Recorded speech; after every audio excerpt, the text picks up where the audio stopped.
Detrás del mundo infinito que es la mente del hombre, entre las estrellas que cubren el cielo o en el perfil gastado de las viejas piedras, existen verdades escondidas, otra realidad que apenas vemos.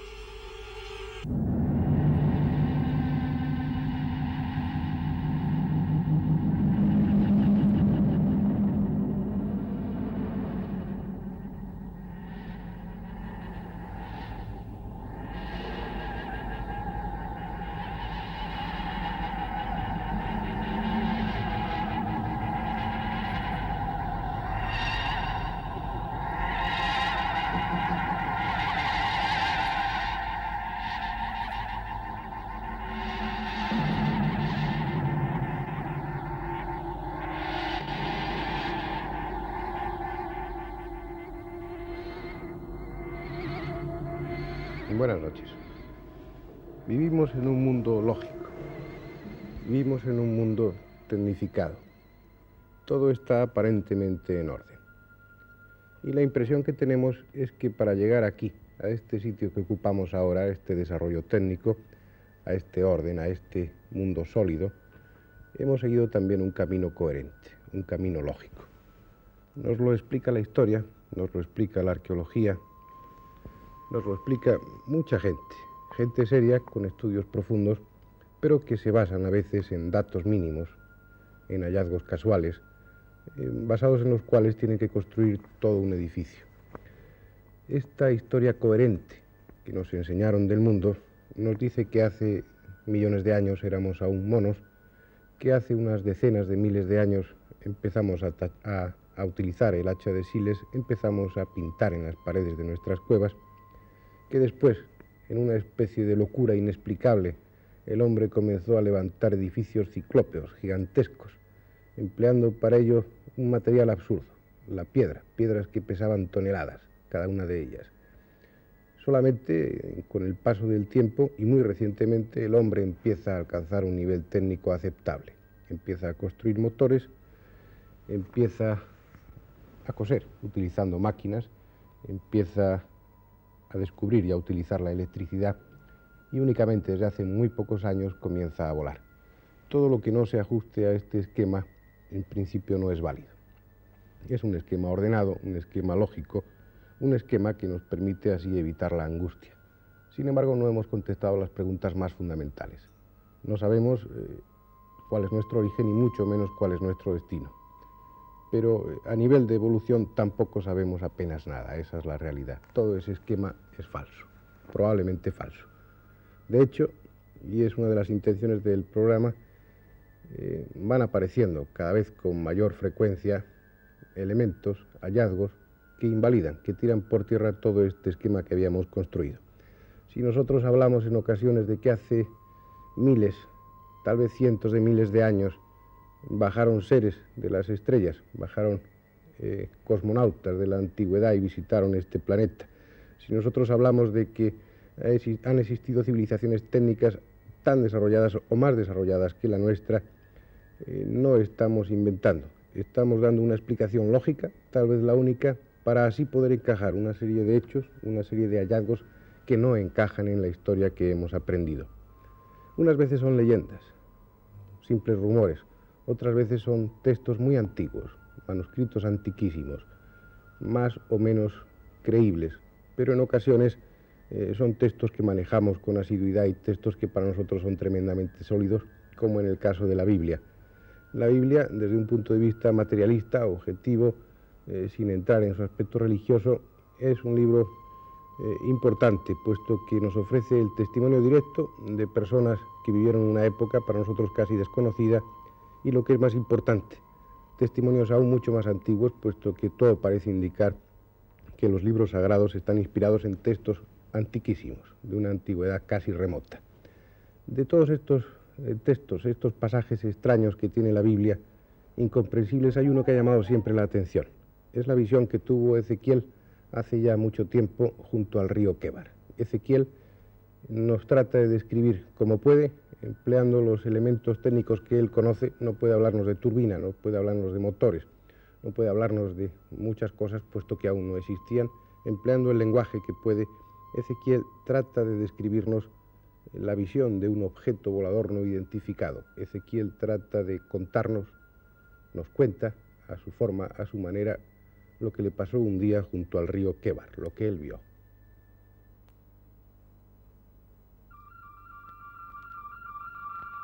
Y vi un gran viento tempestuoso que venía del norte, y en él una gran nube, y un fuego que se aglomeraba como un centelleo de metal brillante. Y en medio de él salía una semejanza de 4 animales. Tenían la misma semejanza con 4 caras cada uno, y 4 alas cada uno. Y sus pies eran un pie recto, y la planta de sus pies como la de un becerro, y centelleaban como el fulgor del cobre pulido. Y sus alas estaban tiesas hacia arriba. En cada uno, 2 se juntaban una con otra, y 2 cubrían sus cuerpos, e iban cada uno recto hacia adelante, hacia donde les impelía el espíritu. No se giraban cuando caminaban. Y el fuego tenía un resplandor, y del fuego salía como un relámpago. Y la semejanza de las ruedas y su estructura era como el centelleo del crisólito, y las 4 tenían la misma semejanza, y su aspecto y su estructura era como si una de las ruedas estuviera en medio de la otra. Y encima del firmamento que había sobre su cabeza, había lo que parecía una piedra de zafiro, encima un trono, y en él lo que parecía un hombre.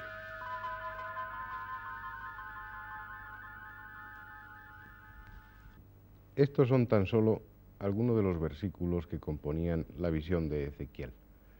Esta visión era mucho más completa, mucho más compleja, y aportaba datos tan concretos que permitieron a algunos románticos de la arqueología, algunos románticos de la historia, como von Däniken y otros, especular con que lo que había visto Ezequiel era realmente una nave espacial.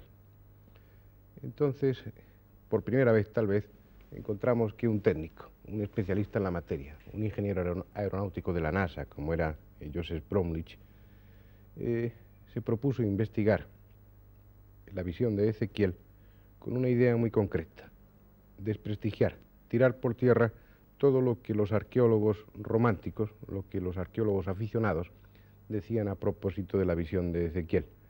Y curiosamente, Blumrich se encontró unos datos tan fehacientes, tan concretos para él, que entendía sobre la materia, que empezó a pensar que no estaban equivocados estos historiadores románticos y que sí estaban en lo cierto, que Ezequiel había visto una nave espacial. Y con los datos que proporcionaba Ezequiel, Brundage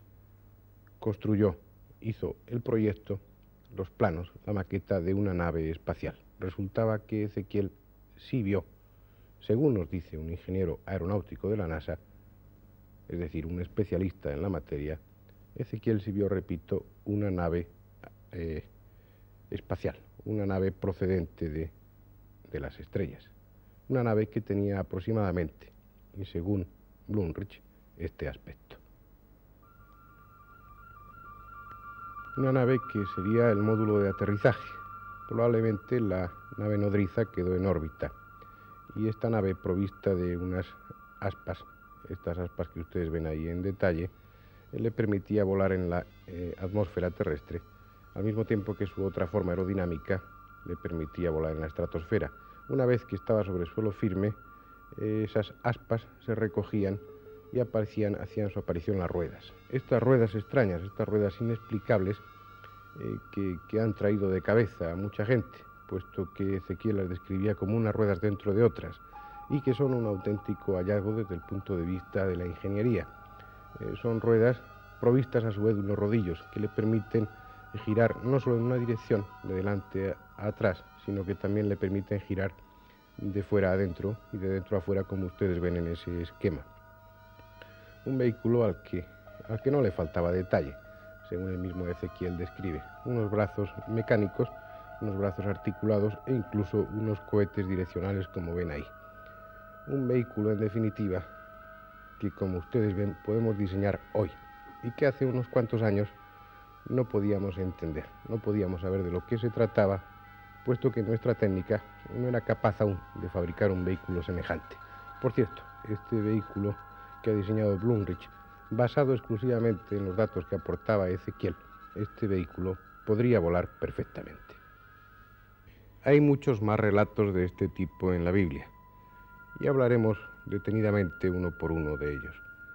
Sin embargo, interesaba hoy esta visión de Ezequiel, porque sirve para ilustrar toda la temática, todo el planteamiento que respecto a la arqueología pasada vamos a hacer en otros programas. Ha quedado claro, de una parte, que nosotros no podemos entender muchos de los hallazgos que encontramos porque nuestra tecnología aún no ha alcanzado unos niveles suficientes como para comprender aquello que estamos viendo. Para entender a Ezequiel hemos tenido que ser capaces de crear, de fabricar naves de este tipo. También ha quedado claro que los antiguos tenían que emplear los vocablos, el idioma que ellos conocían. Había una ausencia de elementos técnicos y no podían así manejarlos. Si un personaje antiguo de hace 2000 años veía un avión, pongo por caso, no podría emplear la palabra avión, tendría que referirse a él como pájaro, puesto que para él los pájaros eran los únicos que volaban, y emplearía adjetivos como pájaro metálico, o pájaro tonante, o pájaro de fuego, como está descrito tantas y tantas veces en los textos antiguos.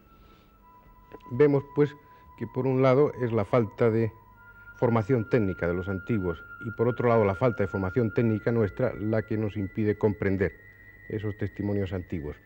Pero hay otras ocasiones en las que la culpa es totalmente nuestra.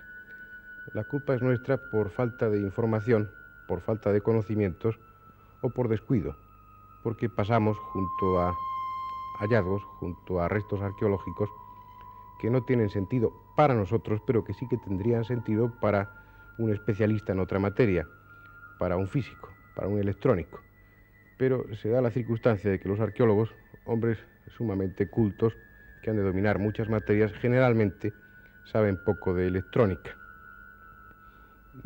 Eso por una parte. Por otra parte, el que ese esquema del que hablábamos al principio, ese esquema coherente de nuestra historia, de nuestro pasado, es muy rígido, sobre todo para los historiadores y arqueólogos oficiales. Entonces todo lo que no encaje en ese esquema no lo admiten en principio. Si no, debían de haber entrado en sospechas, por ejemplo, cuando en textos muy antiguos, cuando en leyendas o cuando incluso historiadores griegos, tenidos por serios, hablaban de lámparas eternas, de lámparas que estaban encendidas misteriosamente durante años sin que hubiera combustible aparentemente. Cuando hablaban de esos testimonios, los arqueólogos debieran de haber pensado que de alguna forma el hombre antiguo conocía la electricidad.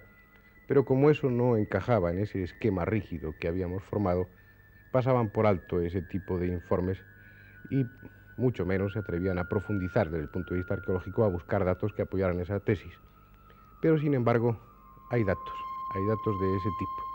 Hay datos suficientes para pensar que el hombre antiguo hace miles de años conocía la electricidad. Y no solo la conocía, no solo la utilizaba desde un punto de vista empírico, sino que la dominaba lo suficiente como para iluminar sus templos, iluminar en los pasadizos oscuros o construir incluso pilas.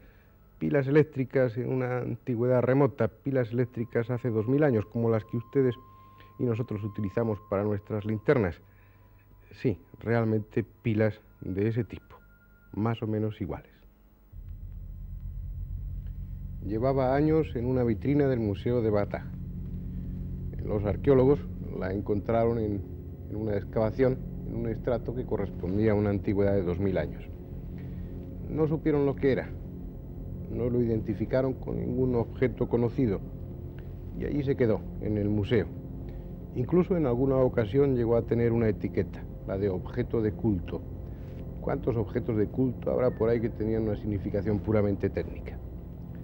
Y allí estuvo en la vitrina del Museo de Bagdad hasta que alguien pasó por allí. Una persona curiosa y que además sabía electricidad. la suficiente para observar los elementos que componían aquel objeto y llegar a una conclusión tremenda, absurda según la historia, pero irrefutable, una conclusión que decía que aquello era una pila eléctrica, una pila muy semejante a la que usara Volta y de la que han derivado todas las pilas actuales que utilizamos nosotros.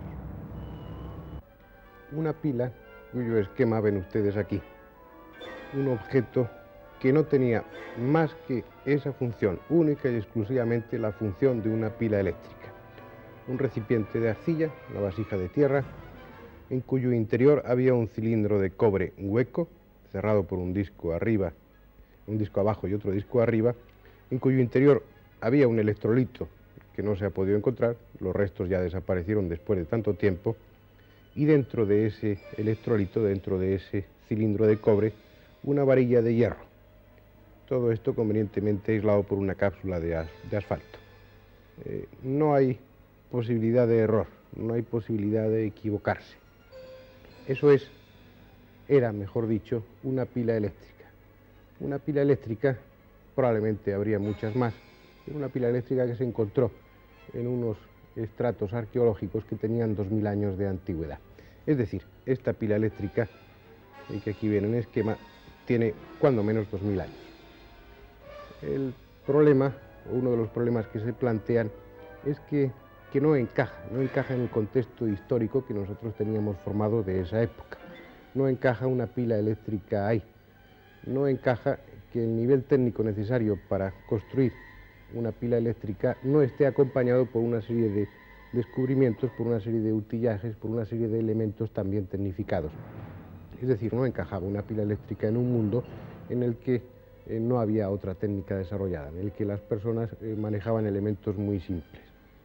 Todo esto nos hace pensar que esa pila eléctrica es el recuerdo, es el testimonio, una de las pocas cosas que quedaron de una civilización, de una cultura técnica desaparecida muchos años antes.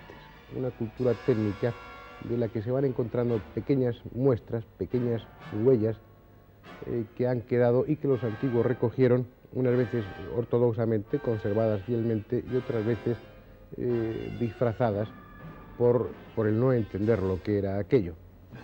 Esto puede parecer más o menos incomprensible, puede parecer más o menos inaprehensible, más o menos escurridizo. Sin embargo, no es así. Sin embargo, esto está sucediendo en este momento, en la actualidad. Esto está sucediendo en nuestra época actual, en nuestro mundo, en el que ustedes y nosotros vivimos. Ustedes saben que mientras hemos alcanzado unos niveles técnicos no extraordinarios, pero sí aceptables en algunas naciones del mundo, hay otros pueblos, hay otras tribus que permanecen aisladas y que se encuentran a nivel técnico en la edad de piedra. Prácticamente no han evolucionado apenas nada, seguramente porque las condiciones ambientales son idóneas y no necesitan desarrollarse más. Pero el hecho es que la falta de comunicación con el resto del mundo y la falta de necesidad de desarrollarse técnicamente les mantiene como una especie de reserva, tal y como estaban hace decenas de millares de años.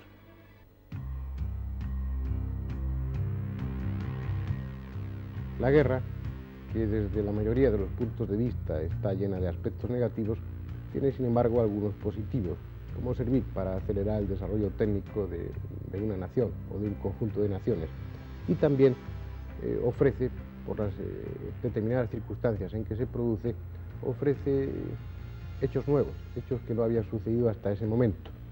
Por ejemplo, uno de ellos ha sido el enfrentamiento de una técnica como la nuestra con estos pueblos primitivos de los que hablábamos antes, con estos pueblos que no conocían nada de nuestro nivel técnico. Y ha sucedido eso de lo que estábamos hablando tantas veces en este y en otros programas. Un hombre primitivo sin ningún nivel técnico, sin ningún nivel científico o muy primitivo, se encuentra con hechos, con productos manufacturados altamente tecnificados, como pueden ser, por ejemplo, los aviones. En unas islas de Oceanía, durante la Segunda Guerra Mundial, y de una forma provisional, los aviones de una nación o de otra establecían unos aeropuertos, unos aeródromos provisionales en los que se abastecían juntos, inmediatamente al lado de esos pueblos primitivos que no habían visto un avión o lo habían visto muy de lejos sin saber qué era aquello. Y ese pueblo primitivo empezó a acercarse a aquellos aviones sin entender lo que eran. Y sucedió un hecho curioso. Una vez terminada la guerra, una vez desaparecía la necesidad de esos aeródromos militares, los aviones se retiraron. Nuevamente el hombre primitivo quedó solo. Y entonces construyó toda una mitología, construyó toda una leyenda. Esos pájaros metálicos que descendían y que les traían regalos, que les proporcionaban chocolate, que les proporcionaba, cuando menos, la relación con personas más cultas que ellos, esos aviones habían desaparecido, pero el hombre primitivo no sabía por qué. Nadie le había explicado qué eran y por qué desaparecieron. Y como es lógico, él esperaba que volvieran. E hizo de esos aviones una especie de dioses. Y erigió aeródromos a su manera, para llamar la atención, tal vez como hicieron en Nazca hace decenas de millones de años los preincaicos. Establecieron esos aeródromos falsos para llamar la atención, incluso crearon pequeños aviones de paja. Tenían esa forma, esos extraños pájaros estaban así representados. Iluminaban, como habían visto hacer durante la noche con antorchas, esos falsos aeródromos para llamar la atención. Invocaban a esos dioses, invocaban a esos pájaros extraños para que volvieran de nuevo a bajar.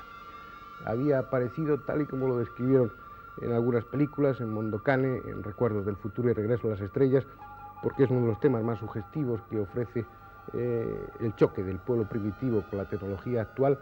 Lo han recogido perfectamente. Se había creado lo que se ha dado en llamar el culto del cargo. Es un ejemplo vivo de cómo todo eso que nosotros decimos y que otros muchos dicen, más o menos románticamente, tiene un apoyo, tiene una base real. Lo estamos viviendo y está sucediendo justo en este momento. Hemos visto algunos ejemplos, en uno y en otro sentido.